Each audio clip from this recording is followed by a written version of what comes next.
और मेरे बच्चों क्या हाल चाल। इलेक्ट्रोस्टैटिक पोटेंशियल और कैपेसिटेंस लेक्चर नंबर आज का 11। और आज जो हम टॉपिक कंटिन्यू करेंगे वो है हमारा डाइलेक्ट्रिक। यानी आज के लेक्चर में हम समझेंगे कि डाइलेक्ट्रिक क्या होता है, डाइलेक्ट्रिक से जो इलेक्ट्रिक फील्ड बनता है वो कैसे बनता है, और किसी भी डाइलेक्ट्रिक को इलेक्ट्रिक फील्ड के अंदर डालते हैं तो कैसे बिहेव करता है, और उससे रिलेटेड कुछ फैक्टर्स होंगे इंपॉर्टेंट, उसको डिस्कस करेंगे। तो चलो आज का लेक्चर शुरू करते हैं। किसके साथ? आपके अपने फिजिक्स गुरु संजय झा के साथ। और क्या आज का टॉपिक? डाइलेक्ट्रिक।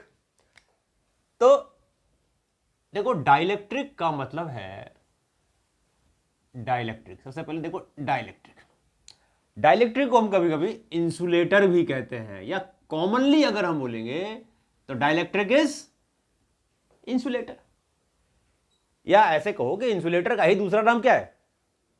डाइलेक्ट्रिक है। अब एक चीज देखो कि मेटल में और इंसुलेटर में भाई बेसिक डिफरेंस क्या होता है। व्हाट इज द भाई, किसी चीज को हम इंसुलेटर कहते हैं, क्यों कहते हैं भाई? यानी वो इंसुलेटर की तरह क्यों बिहेव करता है, यानी इलेक्ट्रिसिटी कंडक्ट नहीं करता है ना। या और कुछ दूसरी चीजें हैं, मेटल्स हैं जो इलेक्ट्रिसिटी कंडक्ट करती है, ऐसा क्यों होता है? तो उसका बेसिक रीजन एक सिंपल सी चीज है कि जिसमें इलेक्ट्रॉन, वैलेंस इलेक्ट्रॉन मूव कर सकता है, यानी एक जगह से दूसरी जगह पे जा सकता है। और ऐसा कब होगा? जब इलेक्ट्रॉन न्यूक्लियस के साथ लूजली बॉन्डेड होगा, या हम ये कह सकते हैं कि उस पर फोर्स जो लग रहा होगा न्यूक्लियस का कम होगा, तो वो एक जगह से दूसरी जगह पे जा सकता है। तो मेटल में ये होता है कि मेटल में जो इलेक्ट्रॉन्स होते हैं ये लूजली बॉन्डेड होते हैं, थोड़ा सा फोर्स होता है दो इलेक्ट्रॉन्स और न्यूक्लियस के बीच में, उसको हम क्या कहते हैं? मेटेलिक फोर्स बोलते हैं। तो ये इतना कम फोर्स होता है कि इतना ये फोर्स को ओवरकम किया जा सकता है इलेक्ट्रॉन को, यानी इलेक्ट्रॉन एक जगह से दूसरी जगह पे जा सकता है। इंसुलेटर में क्या होता है? इंसुलेटर के अंदर जो इलेक्ट्रॉन्स होते हैं, वैलेंस इलेक्ट्रॉन्स, वो न्यूक्लियस के साथ इतने स्ट्रांगली बॉन्डेड होंगे कि they can't move from one place to another, बंधे हुए हैं, इसलिए इनको बाउंड चार्जेस बोलते हैं। तो they can move from one, they can't move from one place to another. तो उन्हीं को हम क्या बोलते हैं? डाइलेक्ट्रिक बोलते हैं या इंसुलेटर बोलते हैं।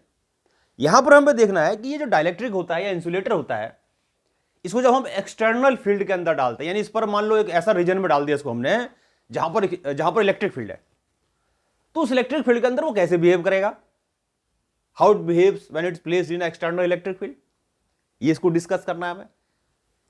और उससे रिलेटेड कुछ जो फिनोमेना होंगी, कुछ इंपॉर्टेंट डेफिनेशंस होंगे, कुछ चीजें होंगी, टर्म्स होंगी, उसको भी हम सीखेंगे। तो देखो, एक केमिस्ट्री में आपने एक टर्म पढ़ा होगा, पोलर और नॉन पोलर। यानी कि देखो, पोलर और नॉन पोलर जो होते हैं ये मेटल नहीं होते। पोलर एंड नॉन पोलर ये जो होते हैं ये इंसुलेटर्स होते हैं, डाइलेक्ट्रिक्स होते हैं। अब होते हैं क्या है? जैसे मान लो कुछ मैंने, यानी कि दो तरह के डाइलेक्ट्रिक हो गए, ऐसे मान लो, एक पोलर और दूसरा non polar. Basically they are dielectrics, यानी कि insulator, polar insulator, non polar insulator. Polar insulator में क्या होगा? जैसे तुमने केमिस्ट्री में टर्म पढ़ा होगा जिसको हम कहते हैं इलेक्ट्रोनेगेटिविटी। इलेक्ट्रोनेगेटिविटी इलेक्ट्रोनेगेटिविटी क्या होता है कि जैसे कोई भी मॉलिक्यूल होगा, तो किसी भी मॉलिक्यूल में मान लो वो मॉलिक्यूल दो एटम से मिलकर बना हुआ है। फॉर एग्जांपल मान लो मैंने लिया HCl, ठीक है, तो these are made by H and Cl। तो H में क्या होगा कि H की जो इलेक्ट्रोनेगेटिविटी का मतलब क्या, बेसिकली जो बॉन्ड, जब कोवलेंट बॉन्ड होता है, जब कोवलेंट बॉन्ड होगा, तो कोवलेंट बॉन्ड में जो इलेक्ट्रॉन्स पेयर जो होंगे उसको अपनी तरफ खींचने की जो कैपेसिटी होती है, उसी कैपेसिटी को हम क्या कहते हैं? इलेक्ट्रोनेगेटिविटी कहते हैं। केमिस्ट्री आपने खूब अच्छे से पढ़ा होगा कि बॉन्डेड इलेक्ट्रॉन्स को अपनी तरफ खींचने की कैपेसिटी इलेक्ट्रोनेगेटिविटी कहलाती है। पीरियडिक टेबल में पीरियडिक टेबल में जो लेफ्ट साइड में आएगा उसकी इलेक्ट्रोनेगेटिविटी कम होती है, जैसे पहले ग्रुप के, दूसरे ग्रुप के। और जैसे आप राइट की तरफ जाते हो इलेक्ट्रोनेगेटिविटी बढ़ती जाती है। तो हाइड्रोजन जो होता है, क्लोरीन जो होता है, ये 17th ग्रुप का है, हाइड्रोजन फर्स्ट ग्रुप का है। तो हाइड्रोजन कम ताकतवर है। कम ताकतवर इन द मींस कि बॉन्डेड इलेक्ट्रॉन्स को खींचने की कैपेसिटी हाइड्रोजन के पास कम होगी। क्लोरीन बहुत ताकतवर होता है, और चलती किसकी है? ताकतवर की चलती है। तो क्या होगा कि जो बॉन्डेड इलेक्ट्रॉन्स होंगे भाई, एक एक इलेक्ट्रॉन की शेयरिंग करता है हाइड्रोजन और क्लोरीन। तो ये जो बॉन्डेड इलेक्ट्रॉन्स है दो, ये किसकी तरफ शिफ्टेड होंगे? ये इसको अपनी तरफ कौन ज्यादा खींच के रखा होगा? Chlorine, because of its higher electronegativity. तो ये जो क्लोरीन होंगे स्लाइटली ऐसे बोलो कि इस तरफ शिफ्ट होंगे, है ना। तो ऐसा करके क्या होगा? ऐसा करके यानी जो नेगेटिव चार्ज है थोड़ा सा उसकी तरफ चला जाएगा, हाइड्रोजन से क्लोरीन की तरफ। तो बोलेंगे इस पे स्लाइटली नेगेटिव चार्ज आ गया और इस पर स्लाइटली पॉजिटिव चार्ज आ गया, क्योंकि इलेक्ट्रॉन यहां से यहां गया, है ना। तो जहां से इलेक्ट्रॉन जाएगा दूसरी तरफ, उस तरफ स्लाइटली पॉजिटिव, जिधर जाएगा अपने साथ नेगेटिव चार्ज ले जाएगा, क्योंकि पहले भी ये भी न्यूट्रल था, पहले ये भी न्यूट्रल था, तो उसमें थोड़ा सा इधर खिसक गया, तो पॉजिटिव चार्ज थोड़ा सा रह गया यहां पर, और यहां जो नेगेटिव चार्ज गया, इलेक्ट्रॉन गया, उसने वहां पर नेगेटिविटी ला दी।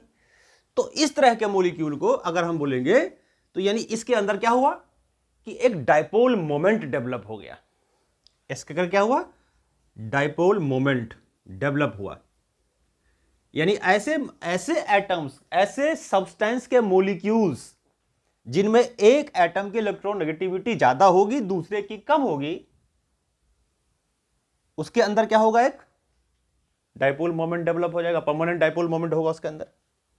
तो ऐसे मॉलिक्यूल को हम क्या कहते हैं? पोलर मॉलिक्यूल बोलते हैं, called polar molecule.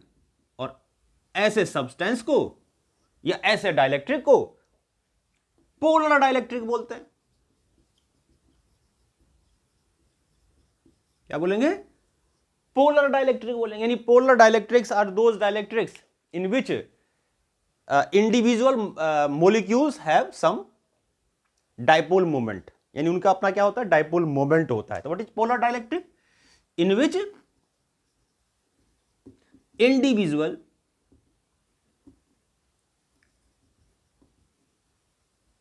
molecules have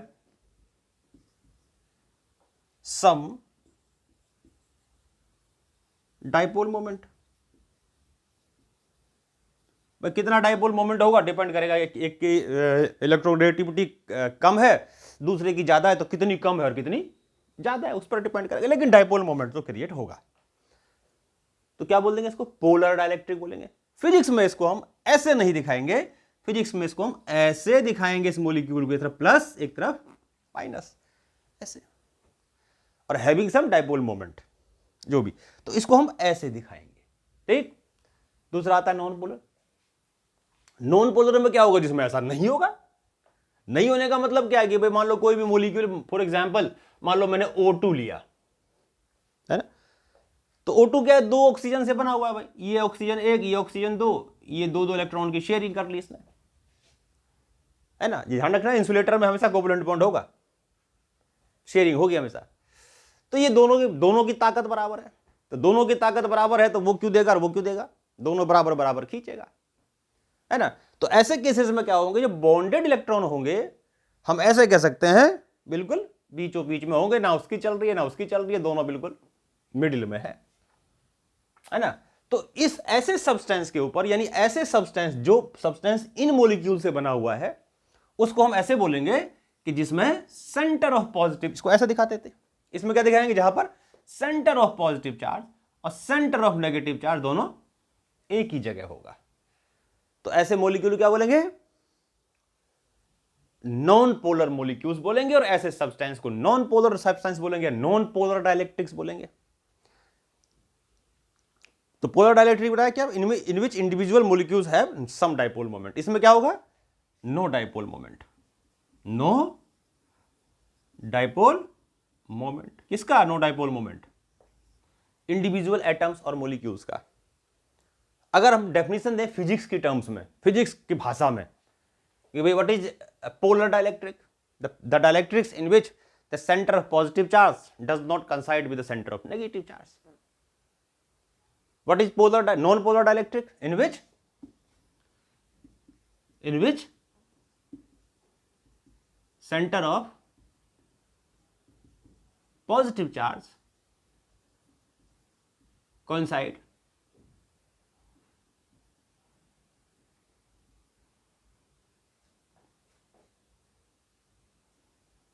with center of negative charge। तो जिसमें centre of positive charge centre of negative charge पे कॉन्साइड कर जाता है वो नॉन पोलर है, जिसमें नहीं करता वो जिसमें कर जाता है वो पोलर है, और नॉन पोलर है जिसमें नहीं करता वो नॉन पोलर है।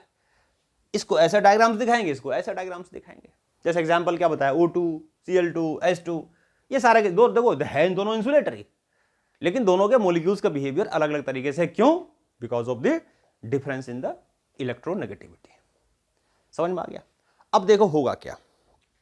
अब यानी आपको मैंने बताया, पॉज करके नोट करो, कि जो मॉलिक्यूल्स है on the basis of that कुछ के पास डाइपोल मोमेंट होगा, कुछ के पास डाइपोल मोमेंट नहीं होगा।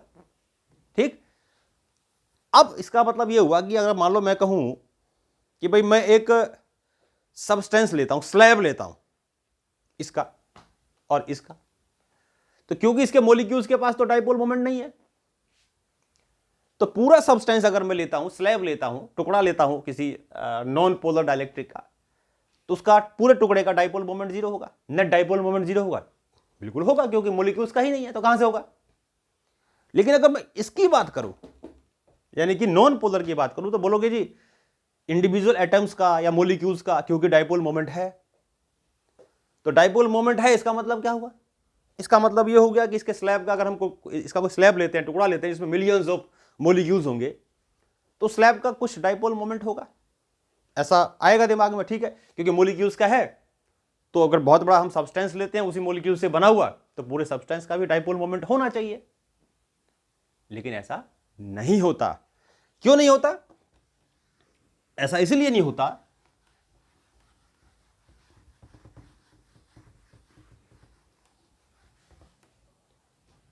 Due to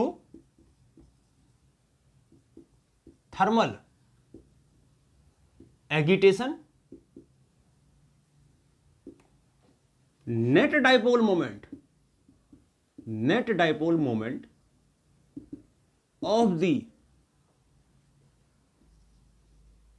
of the polar substance is zero। यानी कि ऐसे मानो, जैसे मान लो मैंने ये एक टुकड़ा लिया, इसका टुकड़ा लिया नॉन पोलर डाइलेक्ट्रिक का, तो जैसे ये नॉन पोलर डाइलेक्ट्रिक होगा तो इसके बहुत सारे मॉलिक्यूल्स होंगे इसके अंदर, और इनके भाई रूम टेम्परेचर मान लो, तो उसके रूम टेम्परेचर सफिशिएंट होता है, यानी कि जो मॉलिक्यूल्स होते हैं होंगे जिसकी वजह से उसके पास कुछ एनर्जी होगी, थर्मल एनर्जी होगी। तो थर्मल एनर्जी की वजह से क्या होगा कि इसकी जो डाइपोल मोमेंट्स है ना, उनका जो ओरिएंटेशन है वो रैंडम होगा। रैंडम का मतलब जैसे मान लो ये एक मॉलिक्यूल लिया मैंने, या इस तरह से मान लो एक मॉलिक्यूल ले लिया मैंने, प्लस और माइनस, तो दूसरा मॉलिक्यूल क्या होगा? प्लस और माइनस। ठीक, प्लस और माइनस, यानी कि इसका डाइपोल मोमेंट अगर देखोगे ये माइनस और प्लस, इसका डाइपोल मोमेंट देखोगे तो ऐसे, इसका डाइपोल मोमेंट देखोगे तो ऐसे, नेट डाइपोल मोमेंट क्या हो जाएगा? जीरो। तो net dipole moment will be zero. ऐसे ही और भी बहुत सारे मॉलिक्यूल्स हैं जिनमें ऐसा होगा, जैसे मान लो ये माइनस ले लिया या प्लस ले लिया, फिर दूसरा ले लिया ये प्लस और ये माइनस, यानी इसका डाइपोल मोमेंट ऐसे, इसका डाइपोल मोमेंट ऐसे। यानी ओवरऑल अगर देखेंगे तो सारे डाइपोल मोमेंट ऐसे जो मॉलिक्यूल्स के होंगे जो ड्यू टू थर्मल एगिटेशन, ये मॉलिक्यूल्स जो होंगे वो इस तरीके से ओरिएंटेड होंगे कि उनका जो डाइपोल मोमेंट है, नेट डाइपोल मोमेंट है पूरे सब्सटेंस का, पी नेट बोल दो मान लो पूरे सब्सटेंस का, वो क्या होना चाहिए? 0। Net dipole moment of the substance is 0। समझ में आ गया? तो चाहे नॉन पोलर का तो वैसे ही 0 होगा due to thermal agitation, polar molecules का भी ऐसा ही होगा। अब क्या करते हैं, देखो यहां तो समझ में आ गई बात। अब क्या करते हैं, ये जो हमारा, पहले नॉन पोलर की बात करते हैं। ये जो हमारा नॉन पोलर मोलिक्यूल है या नॉन पोलर सब्सटेंस है, when non polar substance is kept in external electric field। मान लो ये जो नॉन पोलर सब्सटेंस है इसको हमने एक एक्सटर्नल इलेक्ट्रिक फील्ड के अंदर डाला, ठीक? तो क्या होगा, देखो देखो, मान लो ये मैंने एक मेटल के प्लेट्स लिए, तो कैपेसिटर की तरह यहां पर पॉजिटिव और यहां पर नेगेटिव,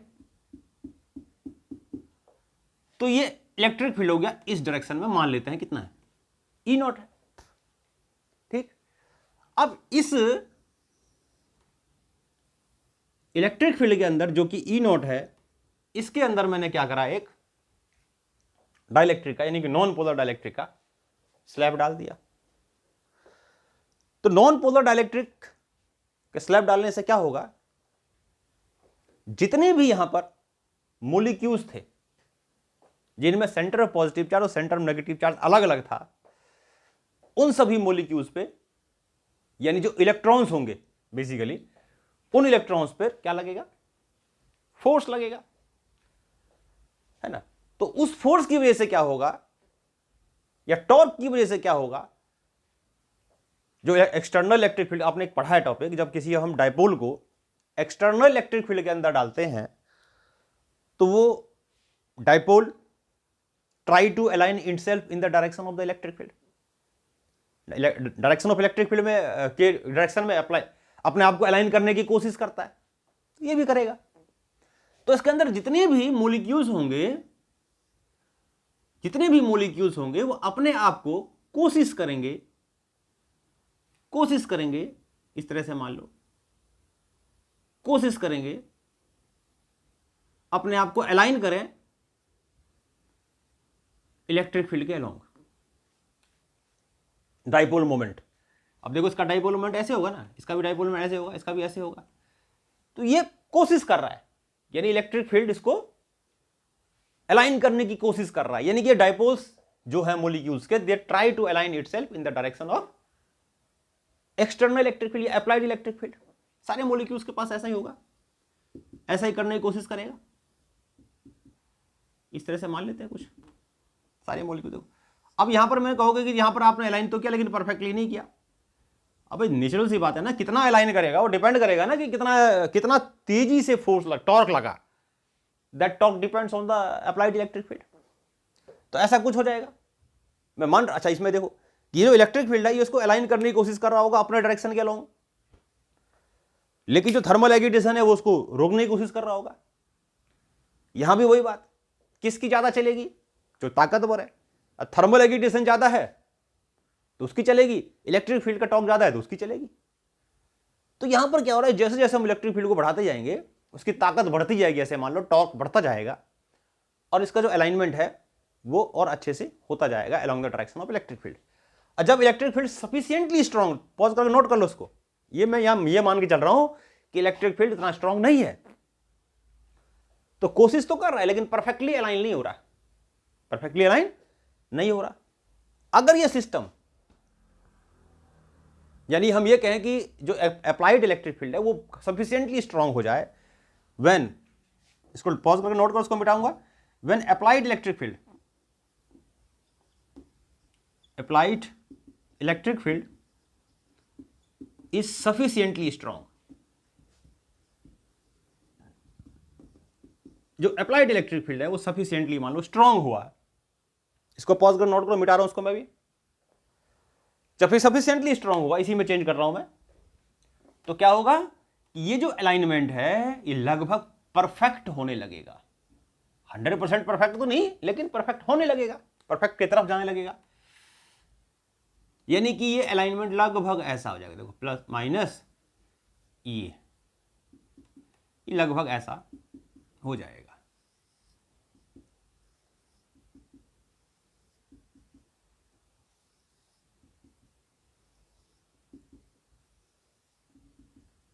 ऐसे, अच्छा, जिसमें ऐसा हो जाता है कि परफेक्टली अलाइन हो जाए उसको क्या कहते हैं?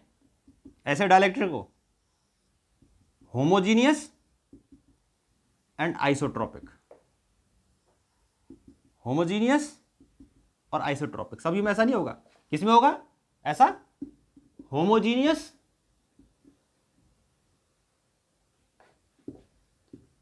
And isotropic. Homogeneous and isotropic dielectric.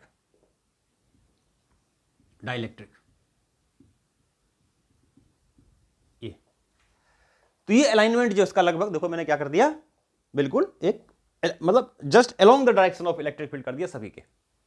ठीक, तो इस तरह से होगा। ये नॉन पोलर में हो गया। अगर मान लो ये पोलर होता तो पोलर सब्सटेंस का तो वैसे ही डाइपोल मोमेंट 0 था, लेकिन जैसे ही इसको हम सब्सटेंस को डालेंगे इलेक्ट्रिक फील्ड के अंदर तो वहां पर भी वही होगा, जो इलेक्ट्रॉन्स होंगे उस पर फोर्स लगेगा। यहां टॉर्क लग रहा है, वहां क्या लगेगा? फोर्स। टॉर्क की वजह से ये अलाइन कर रहा है अपने आप को along the direction of the electric field, वहां पर क्या लगेगा? फोर्स लगेगा।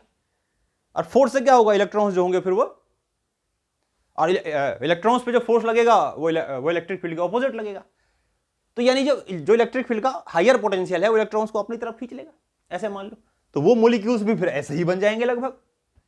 तो इसका मतलब ये हो गया कि चाहे पोलर हो चाहे नॉन पोलर हो, जब उसको हम नॉन इलेक्ट्रिक फील्ड के अंदर डालते हैं, उसके डाइलेक्ट्रिक को, नॉन पोलर या पोलर को, जब हम एक्सटर्नल इलेक्ट्रिक फील्ड के अंदर डालते हैं तो वो सब्सटेंस के जो मॉलिक्यूल्स होते हैं वो इस तरीके से अलाइन हो जाते हैं कि उसके अंदर अगर वो पोलर है तो डाइपोल मोमेंट अलाइन हो जाएगा along the direction of the electric field, और अगर वो नॉन पोलर है तो उसके अंदर डाइपोल मोमेंट डेवलप हो जाएगा along the direction of electric field. ऐसे दोनों ऐसे ही दिखेगा फिर, अगर सफिशिएंटली स्ट्रॉन्ग इलेक्ट्रिक फील्ड होगा तो, और आइसोट्रोपिक एंड होमोजीनियस डाइलेक्ट्रिक होगा तो ऐसा बन जाएगा। तो इस तरीके से हम क्या बोलेंगे इसको? ये हो गया हमारा, इसको बोलते हैं क्या कि डाइलेक्ट्रिक को हमने क्या कर दिया? पोलराइज कर दिया। डाइलेक्ट्रिक को हमने पोलराइज कर दिया। This is called dielectric polarisation. This is called dielectric polarisation. ठीक, अब देखो इसमें क्या है, थोड़ा सा डिफाइन करेंगे इसको। अब इसमें एक चीज ध्यान से देखो कि जब ये डाइलेक्ट्रिक को हमने इलेक्ट्रिक फील्ड के अंदर डाला तो अंदर में देखो, अगर ध्यान से, plus minus, net charge will be 0। अब इसको पॉज करके नोट करो, मिटा रहा हूं इसको मैं। Net charge will be 0। तो यानी ये चीज जो हो जाएगी यहां से, ये सारी चार्ज लगभग क्या हो गई? 0। यानी ये चार्ज हो गया 0। Net charge is 0। Net charge is 0। तो चार्ज जो हमें दिखेगा, अब इसको हटा रहा हूं, देखो नेगेटिव है, दोबारा से लिख देता हूं इसको मैं ऐसे। यानी कि हमें जो चार्ज दिखेगा, यानी चार्ज जो 0 नहीं होगा वो खाली सरफेस पे होगा, खाली सरफेस पे होगा। यानी कि कहने का मतलब है कि यहां के ये जो डाइलेक्ट्रिक है, जब उसको हम इलेक्ट्रिक फील्ड के अंदर डालते हैं तो जहां पर पॉजिटिव एंड होता है, पॉजिटिव हायर पोटेंशियल होता है इलेक्ट्रिक फील्ड का, उसके पास जो डाइलेक्ट्रिक का सरफेस होगा उस पर नेगेटिव चार्ज इंड्यूस हो जाएगा। यानी उसकी सरफेस चार्ज डेंसिटी नेगेटिव हो जाएगी। मान लेते हैं सिग्मा आ गई सरफेस चार्ज डेंसिटी, और पी लिख दिया। यहां जो सरफेस चार्ज डेंसिटी थी वो सिग्मा मान लेते हैं, ठीक है। और यहां जो आया इस तरफ उसको हमने ले लिया सिग्मा पी, और ये हो गया माइनस सिग्मा। यहां प्लस और ये माइनस है। तो कहने का मतलब ये हो गया कि जब हम किसी डाइलेक्ट्रिक को एक्सटर्नल फील्ड के अंदर डालेंगे तो डालने से क्या होगा? इलेक्ट्रिक फील्ड का जहां हायर पोटेंशियल है, यानी जहां पर सरफेस चार्ज डेंसिटी पॉजिटिव है प्लेट की, इलेक्ट्रिक फील्ड की, उसी के पास में उसके नियर वाले सरफेस पे डाइलेक्ट्रिक में नेगेटिव सरफेस चार्ज डेंसिटी हो जाएगी। मान लेते हैं सिग्मा पी। और what is sigma P? Sigma P is the sigma P क्या है? सरफेस या इंड्यूस्ड बोलेंगे इसको, induced surface charge density of dielectric, ठीक। अब देखो एक चीज कि ये सरफेस चार्ज डेंसिटी इंड्यूस्ड अलग होगी, ये अलग होगी, क्योंकि ये कितना डेवलप करेगा यहां पर वो डिपेंड करेगा ना कितना अलाइन हुआ, कितना अलाइन हुआ है ना। तो कितना यहां पर सरफेस चार्ज डेंसिटी आएगा वो डिपेंड करेगा कितना अलाइन हुआ, और अलग अलग सब्सटेंस का अलाइनमेंट अलग अलग होता है, अलग अलग होता है। तो सिग्मा पी जो होगा ये पहली बात तो सिग्मा से अलग होगा, और डिफरेंट सब्सटेंस के लिए सिग्मा अलग अलग होगा, वो डिपेंड करेगा कितना अलाइन हुआ, कितना अलाइन हुआ डिपेंड करेगा थर्मल एगिटेशन पे, कितना थर्मल एगिटेशन था, टेम्परेचर पे मतलब डिपेंड किया, सब्सटेंस पे भी डिपेंड किया, अलग अलग सब्सटेंस अलग अलग होगा। तो क्या बोलते हैं इसको? Induced surface charge density. अब एक चीज ध्यान से देखो, इसमें एक डेफिनेशन आती है एक टर्म की, जिसको हम बोलेंगे, इसको पॉज करके नोट करो, इसको हम बोलते हैं पोलराइजेशन वेक्टर, यानी सब्सटेंस पोलराइज हो गया। तो एक टर्म अगर डेफिनेशन लेके हम किसकी? पोलराइजेशन वेक्टर की, polarization vector. What is polarization vector? Polarization vector is the dipole moment per unit volume developed, dipole moment developed, dipole moment per unit volume developed when a dielectric is kept in an external electric field. तो dipole moment developed per unit volume when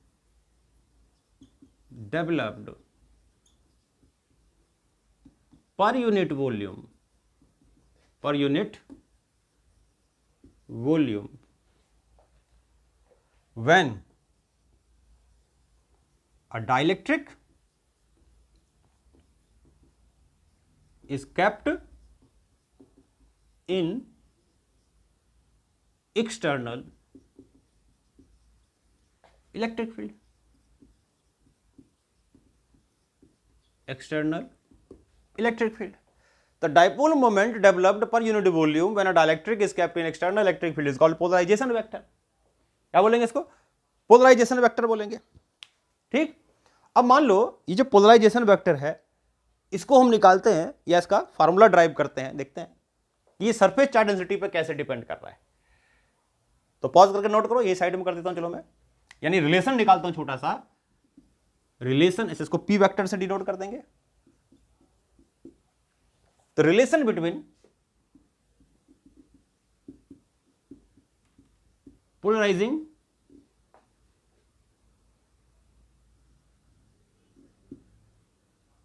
vector and induced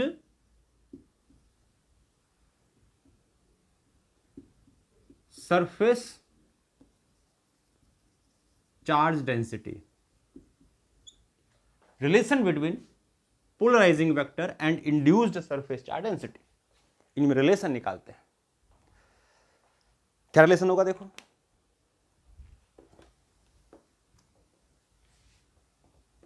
क्या relation होगा इसमें? हाँ, मान लेते हैं जो ए है ये है cross section of the slab, cross section area of slab, cross section area of the slab, ठीक। Cross section area of the slab, जो स्लैब है इसका क्रॉस सेक्शन एरिया हमने लिख दिया। तो चार्ज और सिग्मा पी हमने क्या ले लिया? Induced surface charge density, induced surface charge density, induced surface charge density, ठीक। और एल ले लेते हैं इसका लेंथ। तो इस सरफेस पे टोटल कितना चार्ज डेवलप हुआ?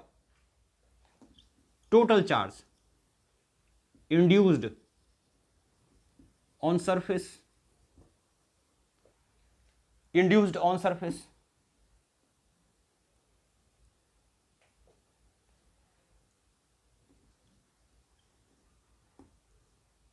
Total charge induced on surface, कितना चार्ज डेवलप हुआ? सिग्मा पी और इनटू एरिया, ये क्यू पी मान लेते हैं इसको, चलो क्यूपी हो गया जो इसके ऊपर चार्ज डेवलप हुआ, जितना इस पे होगा उतना इस पे होगा, मैग्नीट्यूड सेम होगा। ठीक, तो इसके बीच में डाइपोल मोमेंट कितना डेवलप हुआ? टोटल डाइपोल मोमेंट डेवलप्ड, पूरा डाइपोल मोमेंट कितना डेवलप हुआ? P मान लेते हैं, कितना हुआ है? QP और इंटू एल। QP कितना है? सिग्मा P इंटू ए और इंटू एल। ये आ गया टोटल मैग्नीट्यूड आ गया, मतलब डाइपोल मोमेंट का। And what is polarization vector? What is magnitude of polarization vector? तो कैपिटल P से कर देते चलो। हाँ, मैग्नीट्यूड ऑफ पोलराइजेशन वेक्टर,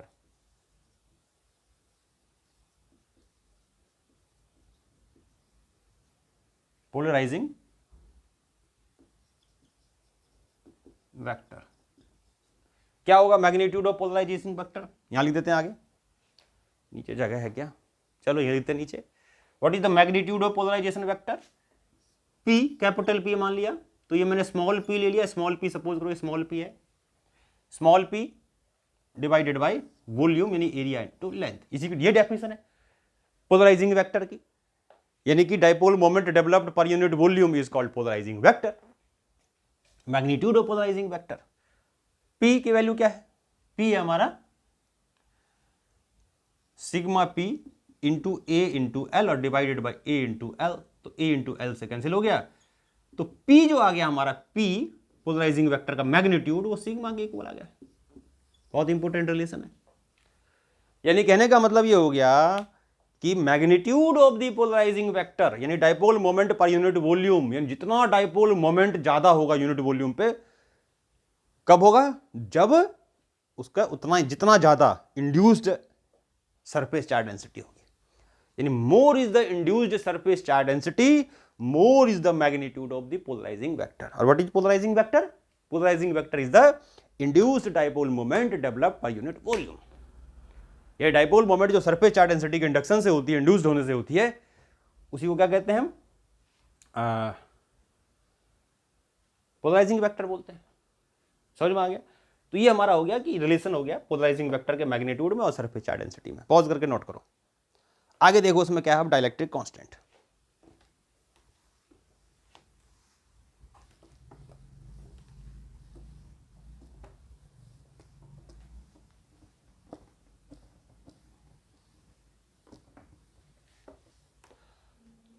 अब है इसमें डाइलेक्ट्रिक कांस्टेंट।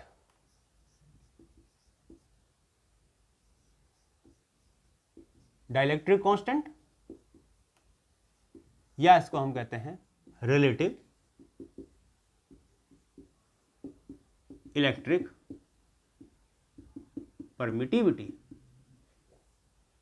ये डाइलेक्ट्रिक कांस्टेंट या रिलेटिव इलेक्ट्रिक परमिटिविटी क्या होता है? इसको हम K से डिनोट करते हैं या हम इसको इस तरह से करते हैं, एप्सिलॉन आर। Epsilon R. अभी मैंने डायग्राम बना के दिखाया कि मान लो ये है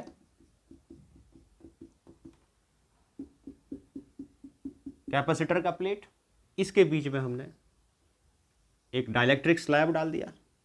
डाइलेक्ट्रिक स्लैब डाल दिया। डाइलेक्ट्रिक स्लैब का एक्सटर्नल इलेक्ट्रिक फील्ड मान लेते हैं इस तरफ होगा ई नोट, ठीक। और इसके अंदर अगर हम देखेंगे तो क्या बताया था, यहां पर सिग्मा, यहां माइनस सिग्मा पी, यहां प्लस सिग्मा पी और यहां पर माइनस सिग्मा, ठीक। तो एक्सटर्नल इलेक्ट्रिक फील्ड ऐसे हो गया। डाइपोल के अंदर जो इंड्यूस्ड इलेक्ट्रिक फील्ड डेवलप हुआ ईपी है। What is EP? यानी ई नोट क्या है? E naught is the applied electric field. Applied electric field, applied electric field. और ईपी क्या है? Electric field due to polarization. भाई इसके अंदर भी अगर देखोगे तो यहां से यहां क्या है, यहां प्लस आ गया, यहां माइनस आ गया, है ना, लेकिन इक्वल नहीं होगा, ध्यान रखेंगे। तो इसका भी तो इलेक्ट्रिक फील्ड होगा। अगर इसको छोड़ दो तो इसका भी तो इलेक्ट्रिक फील्ड हुआ जो कि अपोजिट है किसके, which is opposite to the applied electric field. तो ईपी क्या है? वो ईपी है। तो ईपी इज द, इसको बोलते हैं electric field due to polarization, due to polarization. तो पोलराइजेशन से जो इलेक्ट्रिक फील्ड डेवलप होगा ये हमेशा अप्लाइड इलेक्ट्रिक फील्ड को ऑपोजिट होगा। तो नेट इलेक्ट्रिक फील्ड यानी इसके डाइलेक्ट्रिक के अंदर दो इलेक्ट्रिक फील्ड बन गया। एक तो वो जो है पहले से जो अप्लाई जिसके अंदर इसको हमने डाला, दूसरा वो इलेक्ट्रिक फील्ड जो उसके अंदर डेवलप हो गया ड्यू टू पोलराइजेशन। तो नेट इलेक्ट्रिक फील्ड जो आया इसके अंदर, net electric field electric vector जो आया से मान लो वो क्या हो गया, E vector plus EP vector. Magnitude अगर लिखो खाली मैग्नीट्यूड लिखोगे, दोनों का डायरेक्शन क्या ऑपोजिट है, यानी अप्लाइड इधर की तरफ है और इंड्यूस्ड ऑपोजिट है। तो मैग्नीट्यूड अगर लिखोगे ई वेक्टर का नेट इलेक्ट्रिक फील्ड का, तो वो क्या, E vector E note minus EP, इतना है। ठीक, अब एक चीज देखो, किसी भी डाइलेक्ट्रिक के अंदर जो ये जो इलेक्ट्रिक फील्ड डेवलप हुआ ना, नेट इलेक्ट्रिक फील्ड, वो ये है। वो किस पर डिपेंड किया कि ये कितना बना, ये जितना ज्यादा बना ये उतना कम होगा, ये जितना ज्यादा बना ये उतना कम होगा। यानी कि जो electric field due to polarization जो है जितना ज्यादा होगा तो नेट इलेक्ट्रिक फील्ड डाइलेक्ट्रिक के अंदर उतना ही कम होगा। और यही चीज किस पर डिपेंड करेगा, डाइलेक्ट्रिक की ताकत पे, डाइलेक्ट्रिक की स्ट्रेंथ पे। डाइलेक्ट्रिक की स्ट्रेंथ पे अगर किसी भी डाइलेक्ट्रिक की स्ट्रेंथ जितनी ज्यादा होगी, डाइलेक्ट्रिक की स्ट्रेंथ जितनी ज्यादा होगी, इसका मतलब ये उसमें उतना ही कम होगा। क्यों? क्योंकि उतना ही ज्यादा होगा। समझ में आई बात? क्या कह रहा हूं कि डाइलेक्ट्रिक की स्ट्रेंथ नाम से पता लग रहा है, डाइलेक्ट्रिक कांस्टेंट या डाइलेक्ट्रिक स्ट्रेंथ जो होती है, यानी कि डाइलेक्ट्रिक के अंदर कितना इलेक्ट्रिक फील्ड डेवलप आया वो डिपेंड किया इस पे, ये ज्यादा तो ये कम। और ये कब ज्यादा, जब डाइलेक्ट्रिक कांस्टेंट ज्यादा। ये कब ज्यादा, जब डाइलेक्ट्रिक कांस्टेंट ज्यादा। तो कहने का मतलब ये हो गया कि अगर हम डेफिनेशन लिखें इसकी, तो नेट इलेक्ट्रिक फील्ड जो आया वो अप्लाइड इलेक्ट्रिक फील्ड का कितना फैक्टर हुआ, इतना हुआ या इतना हुआ, ऐसे लिख दो, एक ही बात है। तो सिंबल होते हैं। तो किसी भी डाइलेक्ट्रिक के अंदर, किसी भी डाइलेक्ट्रिक को जब हम इलेक्ट्रिक फील्ड के अंदर डालते हैं तो उसके अंदर नेट इलेक्ट्रिक फील्ड कितना डेवलप होगा वो डिपेंड करेगा डाइलेक्ट्रिक या डाइलेक्ट्रिक कांस्टेंट पे। अगर डाइलेक्ट्रिक कांस्टेंट या रिलेटिव इलेक्ट्रिक परमिटिविटी ज्यादा है तो उसके अंदर नेट इलेक्ट्रिक फील्ड क्या होगा, कम होगा, उतना ही कम होगा। यानी कि ये ज्यादा होगा तो ये कम होगा। और ये कम क्यों होगा, क्योंकि ये ज्यादा है। तो ये ज्यादा कब है, जब ये ज्यादा है, और ये ज्यादा है तो नेट इलेक्ट्रिक फील्ड कम है। ये आ गया। ये रिलेशन बहुत इंपॉर्टेंट रिलेशन है कि किसी भी डाइलेक्ट्रिक को जब हम एक्सटर्नल इलेक्ट्रिक फील्ड के अंदर डालेंगे तो डाइलेक्ट्रिक के अंदर नेट इलेक्ट्रिक फील्ड कितना डेवलप होगा, वो इतना होगा। यानी अगर हम डाइलेक्ट्रिक कांस्टेंट की दो डिफाइन करें तो ये लिखेंगे E naught by E, E naught by E. यानी कि बेसिकली अगर हम बोलेंगे तो dielectric constant is the ratio of the applied electric field to the net electric field in dielectric. What is relative electric permittivity या dielectric constant? It is the ratio of the applied electric field to the net electric field in dielectric. And what is net electric field? Net electric field is this. तो what is dielectric constant? इसको मैं मिटा रहा हूं, note कर लो। तो what is dielectric constant? It is the ratio of applied electric field, applied electric field to the net electric field in dielectric. Net electric field in dielectric. Net electric field in dielectric. Clear? ये हो गया हमारा, ये dielectric constant हो गया, relative electric permittivity आ गया। इसमें एक टर्म आता है, देखो आगे आप, डाइलेक्ट्रिक स्ट्रेंथ। पॉज करके नोट करो इसको।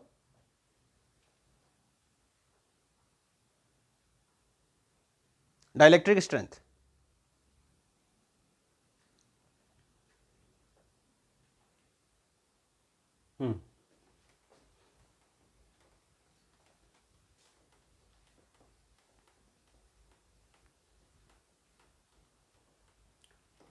व्हाट इज डाइलेक्ट्रिक स्ट्रेंथ, नाम से ही पता लग रहा है, डाइलेक्ट्रिक की ताकत, यानी कितना इलेक्ट्रिक फील्ड वो झेल सकता है, कितना इलेक्ट्रिक फील्ड वो झेल सकता है बिना उसके। अच्छा एक चीज देखो कि मान लो ये हमने डाइलेक्ट्रिक लिया, ये हमने डाइलेक्ट्रिक लिया, डाइलेक्ट्रिक हमने इलेक्ट्रिक फील्ड के अंदर डाला, तो इलेक्ट्रिक फील्ड के अंदर डाला तो क्या होगा कि ये जो पॉजिटिव और नेगेटिव चार्ज है, जितना फोर्स ज्यादा होगा उतना ही दूर होते जाएंगे, दूर होते जाएंगे, दूर होते जाएंगे, दूर होते जाएंगे।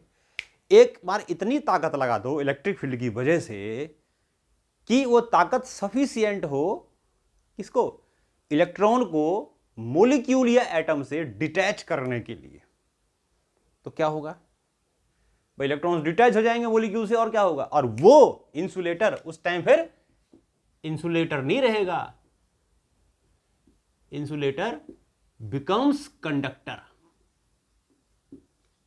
Insulator becomes conductor. यानी कहने का मतलब जो अप्लाइड इलेक्ट्रिक फील्ड है उसको जैसे हम स्ट्रेंथ उसकी बढ़ाते जाएंगे तो पॉजिटिव और नेगेटिव चार्ज दूर होता जाएगा, फोर्स ज्यादा लगेगा। तो एक टाइम ऐसा होगा कि कितना इलेक्ट्रिक फील्ड को झेल सकता है, नहीं झेल पाएगा तो टूट जाएगा, या ऐसे बोलेंगे सिंपल लैंग्वेज में टूट गया, यानी कि जो इलेक्ट्रॉन्स है वो डिटैच हो गए मोलिक्यूल से या अपने एटम से, है ना। तो उसी को हम क्या बोलते हैं, डाइलेक्ट्रिक स्ट्रेंथ बोलते हैं, कि कहां तक वो झेल सकता है, डाइलेक्ट्रिक स्ट्रेंथ। और इस टर्म को बोलते हैं इलेक्ट्रिकल ब्रेकडाउन, यानी कि जब इंसुलेटर या डाइलेक्ट्रिक कंडक्टर की तरह बिहेव करने लगता है, यानी इलेक्ट्रॉन उसमें डिटैच हो जाते हैं। तो डाइलेक्ट्रिक स्ट्रेंथ क्या होगा, maximum electric field, maximum electric field up to which electrons do not detached from molecule, detach नहीं होते, यानी कि उसका इलेक्ट्रिकल ब्रेकडाउन नहीं होता। तो जहां तक वो टोलरेट कर सकता है, तो उस मैक्सिमम इलेक्ट्रिक फील्ड को हम क्या कहते हैं, उसका डाइलेक्ट्रिक स्ट्रेंथ बोलते हैं, that is called dielectric strength. समझ में आ गया। और अगर वो डाइलेक्ट्रिक स्ट्रेंथ से ज्यादा अप्लाई कर देंगे तो क्या होगा, वो टूट जाएगा और उसका इलेक्ट्रिकल ब्रेकडाउन हो जाएगा। और वो insulator if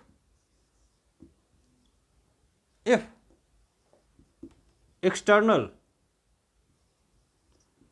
electric field is more than dielectric strength,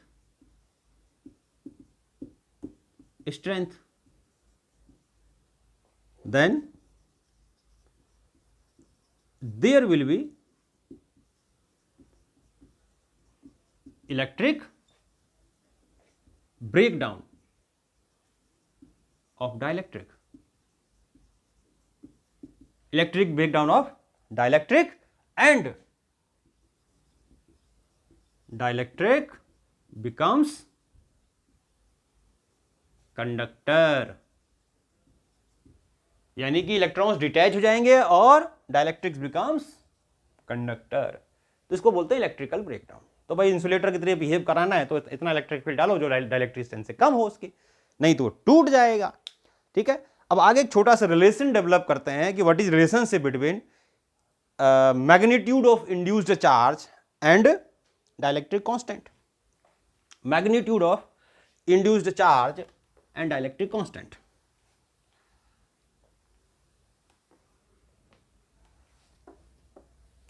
यानी कि अब हम क्या निकाल रहे हैं, ड्राइव कर रहे हैं, या ऐसे करो हम निकाल रहे हैं magnitude of the induced charge.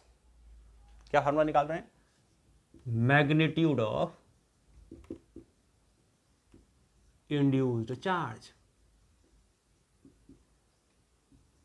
तो कितना चार्ज इंड्यूस होगा किस पर डिपेंड करेगा, वही डायग्राम दोबारा से बार बार वही बना रहे हैं, प्लस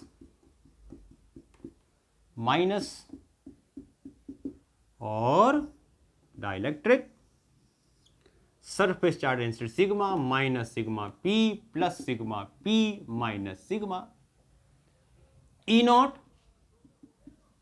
क्या बताया, बार बार लिख रहे हैं, दोबारा नहीं लिख रहा हूं उसको. What is E naught? E naught is the applied electric field that will be sigma upon epsilon not. Formula तो याद ही होगा, गॉस थ्योरम याद करो. गॉस थ्योरम में प्रूव किया था हमने, electric field between the plates of the positive, एक प्लस है एक माइनस है, तो उसके बीच में कितना इलेक्ट्रिक फील्ड होगा, इतना होगा. जब कैपेसिटर का हमने शुरुआत किया था तब भी आपको बताया था कि प्लेट्स के बीच में इतना इलेक्ट्रिक फील्ड होता है. इसे पिछला वाला लेक्चर देखो, समझ में आ जाएगा. तो sigma by epsilon naught. Sigma is charge upon area, Q by A. ठीक. अच्छा, ई कितना होगा? नेट इलेक्ट्रिक फील्ड डाइलेक्ट्रिक, या हम बोले ई मत लिखो, ईपी कितना होगा? Electric field due to polarization, sigma P upon epsilon naught. Sigma P upon epsilon naught. What is sigma P? QP, QP upon A into epsilon naught. ये EP आ गया. ठीक. तो ई कितना आ गया? नेट इलेक्ट्रिक फील्ड कितना आ गया?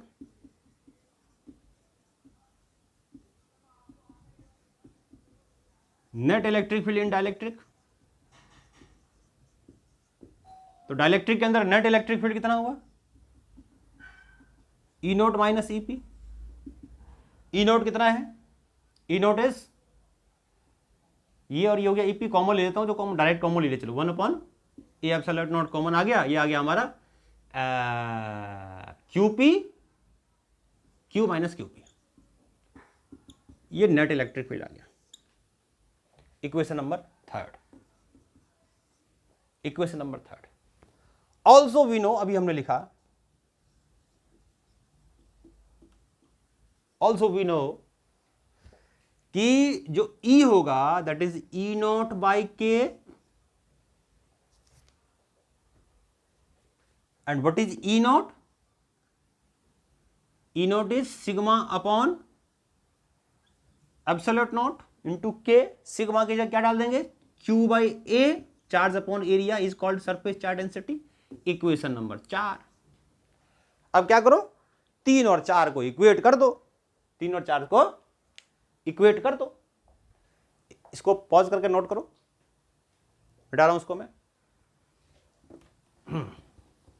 डायग्राम को हटा देते हैं. ठीक. अब देखो, फ्रॉम थर्ड एंड फोर्थ क्या बोलेंगे कि 1 upon A epsilon not Q minus Q P equal हो गया Q upon A epsilon not और इंटू के. तो क्या हो गया भाई? इससे कट गया ये, तो Q minus Q P equals to 1 upon K है, नहीं Q upon K, Q upon K. तो ऐसा करते हैं, इसको इधर ले आओ, इसको इधर ले आओ, तो मैं सीधे लिख दूं क्यू पी इक्वल किसको हो जाएगा? Q minus Q by K. ठीक. तो Q P equals to Q 1 minus 1 by K. ये देखो जी, ये आ गया. यानी कि जब किसी डाइलेक्ट्रिक को हम एक्सटर्नल इलेक्ट्रिक फील्ड के अंदर डालेंगे तो इस इलेक्ट्रिक फील्ड के अंदर कितना इंड्यूस्ड चार्ज डेवलप होगा, इलेक्ट्रिक फील्ड की वजह से कितना इंड्यूस्ड चार्ज डेवलप हुआ, किस किस पे डेवलप किया?